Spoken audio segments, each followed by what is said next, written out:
भविष्य आउन ठीक हो कि होइन अहिलेको स्थिति अनुसार र न्यू अपडेट आएको छ कोरिसियामा को अपडेट। हिजो मैले भिडियो बनाएको थियो न्यू अपडेट भनेर। आज यो न्यू अपडेटको पब्लिस रिलिज गर्दैछु है। नमस्कार, मेरो नाम निको तामाङ। तपाईँ हेर्दै हुनुहुन्छ मेरो युट्युब च्यानल मिस्टर निको।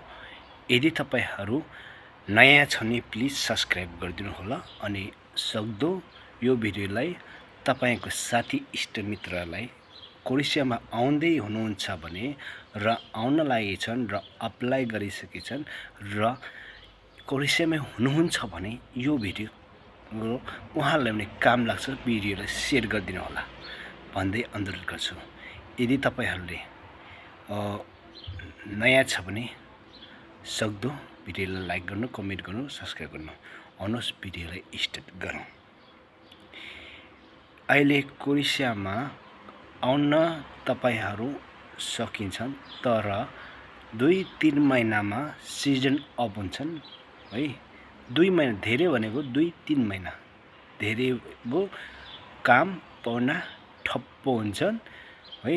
आउन अहिले मिलिन्छन्, पछि अप्लाई गरेकोहरू अनि आउँदाखेरि ढिलो हुन्छ। सो तपाईँ र आउँदाखेरि जाडोको बेलासम्म सिजन सकिएको बेलामा अलिक गाह्रै हुन्छ।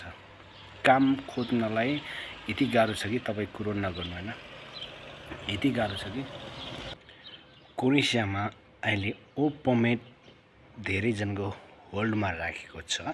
धेरैजनाको फाइल धेरै भएर है। मेरो पनि 1 महिना भइसक्यो, टिआरसी अफ भइसक्यो, डेट सकेर पर्मिट होल्डमा छ। पर्मिट आउन बाँकी छन् धेरैजनाको, कसैको 3 महिना भयो, कसैको 4 महिना भयो। अहिले पर्मिटहरू इन्ट्री भएकोहरूको अलि ढिलै दिँदैछन्, किनभने सिजनहरूको छिटै काम गर्नुपर्छ नि। त्यसरी हाम्रो 1 सालको भिसाहरूको तिनीहरूको ढिलै दिँदैछन् है। अनि नयाँ अपडेट भनेको अहिले कोरिसियाको गभर्नमेन्टले जति नै विदेशीहरू हुनुहुन्छ उहाँहरूको लागि अलि खुल्ला गरिदिने भन्ने अस्तिको न्युजमा पब्लिसिटी गरेको छन्। यो कोरिसियाको दोर्बोनिको न्युजमा मैले हेरेको थियो।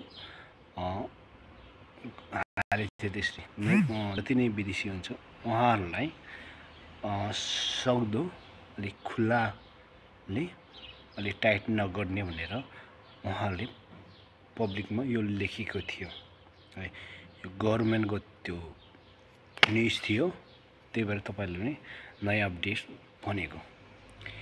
अनि धेरैजनाको चिकित्सा धेरै किसिमका हुँदो रहेछन्। अनि मेडिकलमा तपाईँहरू मेडिकल कोरिसियामा हुन्छ, मेडिकल भएन भने कुनैको हुन्न, कुनैको हुन्छ। मेडिकल भएपछि डोन्ट वरी, मेडिकल फ्री भयो भने तपाईँहरू पठाउँदैन घर।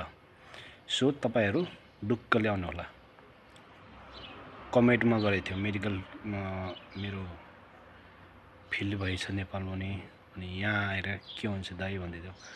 तपाईँहरू टेन्सन नलिनु, मेडिकलमा यहाँ फिल भयो भने तपाईँहरूलाई दबाई उपचार गर भनेर एउटा डक्टरको सल्लाह लिई भनेर उनीहरूले पर्ची बनाइदिएको हुन्छ।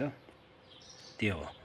आजको भिडियो कस्तो लाग्यो तपाईँलाई कमेन्टमा कमेन्ट गर्नु होला अनि लाइक गर्नु, साथीभाइले सेयर गर्नु होला भन्दै बिदा चाहन्छु आजको भिडियोबाट। हस्, धन्यवाद वाचिङको लागि तपाईँले भिडियोमा। By by.